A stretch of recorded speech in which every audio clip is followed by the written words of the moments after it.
सार्वजनिक बांधकाम विभाग जालना अंतर्गत सन 2023-24 मध्ये देखभाल दुरुस्ती लेखाशीर्ष 2059 मध्ये डॉक्टर बाबासाहेब आंबेडकर व संत रामदास मुलांच्या व मुलीच्या वसतिगृह मध्ये कोणतेही काम न करता संबंधित गुत्तेदार, शाखा अभियंता सूळ, उप अभियंता चंद्रशेखर नागरे यांनी परस्पर बिल उचलले.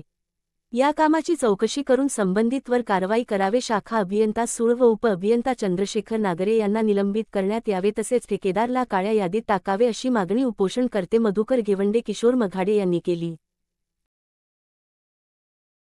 आपण उपोषणाला बसले, काय कारण आहे?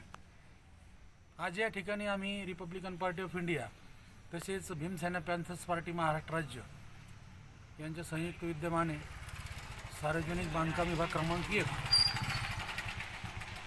च्या अंतर्गत असलेले शासकीय वसतिगृह मुलींचे शासकीय वसतिगृह संत रामदास शासकीय वसतिगृह या वसतिगृहामधील देखभाल दुरुस्ती लेखाशीर्ष 2059 अंतर्गत कोणतेही काम न करता या ठिकाणी संबंधित शाखा अभियंता सूळ व उपअभियंता चंद्रशेखर नागरे यांनी कुठलेही काम न करता संबंधित ठेकेदाराशी हातमिळवणी करून या ठिकाणी बिलं उचलण्यात आलेली आहेत.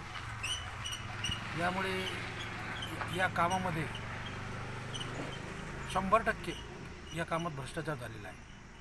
कारण की कोणतंच काम न करता या संबंधित 2 अभियंत्यांनी जो काही ठेकेदार आहे संबंधित त्यांच्याशी संगनमत करून ही बिलं त्यांनी 60 लाखाची जवळपास 1,20,00,000 लाखाची बिलं त्यांनी कुठलंही काम न करता उचललेली आहे. तरी तर या संबंधित शाखा अभियंता व उप अभियंता यांना तात्काळ निलंबित करण्यासाठी आज या ठिकाणी हे उपोषण सुरू करण्यात आले आहे. काय नाव आहे आपलं?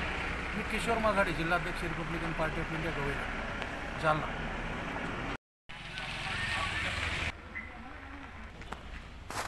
आपण उपोषणाला बसले, काय कारण आहे? उपोषणाचे कारण असे आहे की यामध्ये नागरे आणि सूळ यांनी जो कामाचा गैरकारभार केलेला आहे त्या कामाची चौकशी झाली पाहिजे. कामाचे नाव आहे डॉक्टर बाबासाहेब आंबेडकर वसतिगृह, संत रामदास हॉस्टेल, जुनी तहसीलच्या समोर रस्ती. ते महापुरुषांच्या नावाने जे हॉस्टेल बनलेले आहेत त्या हॉस्टेलचं काहीच काम केलेलं नाही आणि 1,20,00,000 रुपये बिलं उचलून पण घेतले आहेत. एकही काम झालेलं नाही. हे काम झालेलं आहे नागरे आणि सूळ यांच्या आधिपत्याखाली काम झालेलं आहे. यांना निलंबित करण्यात यावे अशी माझी उपोषणकर्त्याची मागणी आहे. यामध्ये माझ्यासोबत भीमसेना पॅन्थर्स पार्टीचे मी स्वतः मधुकर घेवंडे आणि रिपब्लिकन पार्टी ऑफ इंडियाचे किशोरजी मघाडे जिल्हाध्यक्ष आम्ही दोघांनी हा उपोषणाचा मार्ग स्वीकारला आहे.